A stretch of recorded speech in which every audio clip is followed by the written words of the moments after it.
Hey everyone, Entesh here, and I wanted to chat with you about something. I did the Abyss the other day, and I did something interesting. I ended up swapping a few of my artifacts around because I wanted to test something, and the results actually kind of made me angry. It actually kind of made me rage a little bit, I'm not gonna lie, and I started to rant quite a bit about Dendro, and more specifically, about Hyperbloom. Now, I understand that it probably has made the game a lot better for some people, but for me, Hyperbloom has kind of ruined the game. And you can kind of see by my reactions in a lot of the time when I'm playing the Abyss, whenever I beat something using Hyperbloom, I feel kind of dirty, and I want to explain why. Alright? When I got this artifact, I, screamed. This was such a massive moment for my account, because I just realized I'm about to have one of the strongest Ganyus ever. Ever. This thing was amazing. It was insanity. And when I got this piece, I was like, oh my god! When it rolled into crit damage again. But there's a crazy thing going on right now in Genshin Impact where, back in the day, you know, some of these pieces with their crit rate and crit damage was exciting, it was powerful, it was this big moment. And there's still these moments where getting a piece like this is insane, and with certain characters, you can carry. Look at Neuvillette, right? Neuvillette is stomping all over the game in a way that no one has, so getting gear for him is going to make your account stronger and more valuable. But a sad, sad, sad thing happened the other day while I was playing Genshin Impact, and I want to talk about it.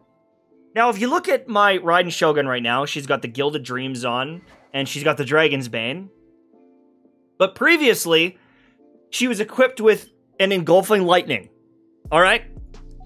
And I was using these artifacts that, while they might not be perfect, and I don't know if this, I think I might have switched a couple around, but some of these were pretty juicy with the crit rate and crit damage. They had some pretty good stats on them overall. And running this typically on my Raiden Shogun, I mean, I can do 100,000, 300,000 damage, crazy amounts. I've done videos showing how hard my Raiden Shogun can hit. My Raiden Shogun is also C2. I'm one of those crazy guys that went all the way, baby. And when I swapped to Hyperbloom and Dragon's Bane, it was easier to clear the content. It was faster to clear the content.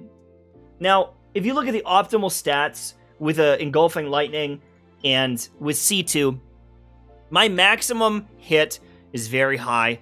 My overall stats are good. I can clear a lot of content in the game. But depending on the enemy compositions and the elemental requirements, the issue is Hyperbloom can clear more content more consistently, just as fast, as a maxed out god tier Raiden Shogun. And that is sickening to me. And I know there's going to be situations where your Raiden Shogun blows it up faster than Hyperbloom. I get it. I get it. Mine too. But there are situations where you can equip essentially 3 artifacts, an Elemental Mastery Helmet, an Elemental Mastery Goblet, and an Elemental Mastery Timepiece, and you can clear all the content so easily. Whether it's Raiden Shogun, whether it's Kuki Shinobu, as long as you equip them with enough EM, the game is essentially free. You've destroyed all the content in the game. And part of that is a Genshin Impact thing, right? If we look at Genshin Impact, the Spiral Abyss over here is one of the only ways to test your account. There's never really anything harder than this. Most world bosses are a pushover. They're easy content. You don't even have to consider building your characters well for them. All the bosses in the game, they're easy as well for the most part once you've got built characters. And the Spiral Abyss is the only time where you might have to start thinking about your team comps. Even for me, I had to switch things up because the elemental coverage I needed was different. And with an account like mine, with all these different options, you would expect that after so long playing the game and hunting down the god-rolled pieces, I would have the best DPS for every situation. But the best DPS in every situation is usually a Hyperbloom healer named Kuki Shinobu. And I just find that crazy. And for some people, they might like this, but for me, it kind of has killed the game. I don't get excited about characters because while Navia can hit really hard, and honestly, I was really interested and had fun using her, I started to realize, but she's probably not better than Kuki Shinobu. And back in the day, Ayaka, one of the queens of DPS, freezing everyone, just nuking them, probably, in a lot of cases, not better than Kuki Shinobu. And that is just crazy to me. And in a game that has so many different characters, right? We started to have like a pretty big roster. There's so many that have come out where I'm like, maybe fun, but maybe not as good. Maybe fun, but should I get them? Maybe fun. I kind of like Razor, but I know maybe trash. Because I've got Kuki Shinobu. And she's so damn good. That there's so many characters in the game that I'm just like, if I max them out, they're probably good. I'm sure they'll do really good. But is it worth the effort? Is it worth the time? The only character recently that I probably missed out on is Nouvellette, because he has essentially power creeped all DPS units in the game. And so that's a Nouvellette thing. That's not a Genshin Impact thing. This guy, crazy, but that doesn't happen that often. And, you know, the frustrating thing is, when you start crowning characters and getting all their talents and all these different things, hunting down a good set for these units, it takes a long time. I mean, I slammed away in the domain to get a set for this guy right here. And I ended up getting some pretty cool pieces, but at the end of the day, there's still pieces. This one's pretty good, but like this piece, I think I could do better. I think I could do a lot better, but I just can't get them. It takes weeks and weeks and weeks and weeks of farming to get this. Or I can farm for a few weeks and all I need to get is 3 pieces, 3 Elemental Mastery pieces. And it's done. I've beaten the game. And for me, I take it personally.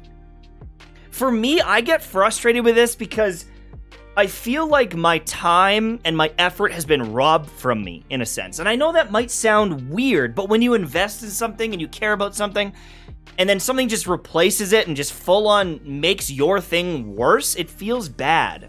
And I mean, I'm a D-Luke guy. I bought his skin because I just like D-Luke, and I put in some time to get some really cool pieces for him. I mean, some of them are mid, they're not the best, they're fine, but I think my D-Luke is pretty darn good.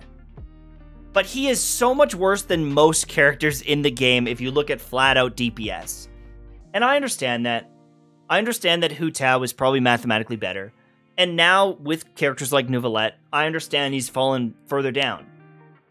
But the fact that he's so much worse than essentially 3 artifacts and electro application? It feels bad. Why did I build him? Why did I put all the time in? I feel dumb. I feel like an idiot. And I feel like I would have played the game differently had I known. Do you know what I mean? I would have built more different characters just to meme around and have fun, because having the coolest, strongest guy doesn't matter.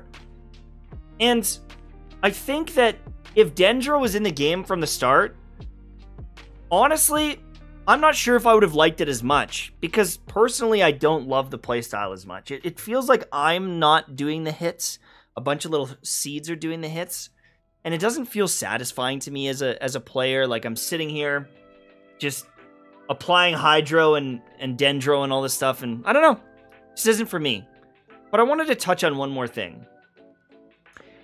I understand that games can evolve. I was a big League of Legends player back in the day when they had 2 different skill trees and characters. I mean, the game looks completely different now, right?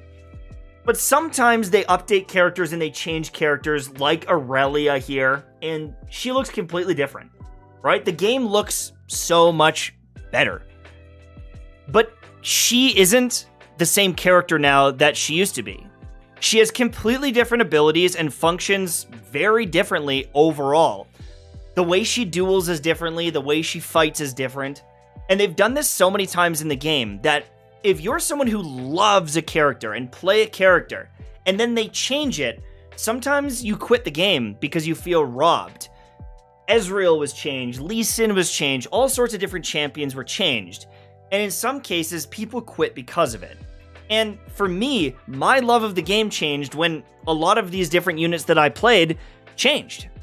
And I understand that things can't stay the same way 13 years ago. But unfortunately for me, I feel like with Genshin Impact, the game has changed a lot. And they've gone into direction, at least with the damage units and stuff, in a way that's not exciting to me. And I feel like nothing they can change, unless they completely power creep everything, even has me excited to pull anymore. And on top of that, the fact that we're 4 years in, and this is like the only thing to do, and it's so easy, at least for me, kind of disheartening. It's one of the reasons why I've been playing so much Honkai Star Rail. Every patch, they're adding some new content that I can't beat.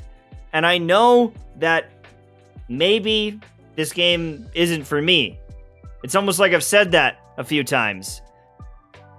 But when I start comparing the events that are in a game, and I look what happens patch to patch to patch, my excitement to play this game and chase down some chests in an area and kill a few enemies is next to zero.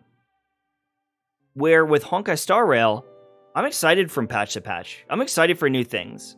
And I feel like the difference is, with HSR, I'm sitting there and I'm thinking to myself, what are they going to do next? I'm very impressed with what they've done. I have faith that the next thing is probably going to be pretty darn cool. With Genshin, I'm saying, when are they going to make something that I care about? Very different vibe. Anyways, that's it from me. I'm sorry that I'm not making Genshin content as much or really at all at this point. But I feel like other than when a new character comes out, there just isn't anything to say. And that's kind of why. Have a good one. Peace.